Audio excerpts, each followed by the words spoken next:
ভাইয়া মাত্রই বললো যে 8-10 মিনিট আমাদের সেই কাঙ্ক্ষিত বগুড়া সিএমএইচে আমরা পৌঁছে যাব। আর মাত্র 10 মিনিট। আমার মতো এত সুখী নয়তো কারো জীবন, নয়তো কারো জীবন।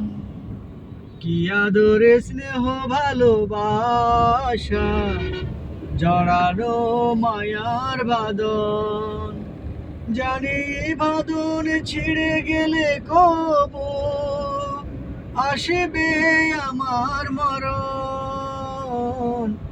আমার মতো এত সুখী নয়তো কারো জীবন, নয়তো কারো জীবন।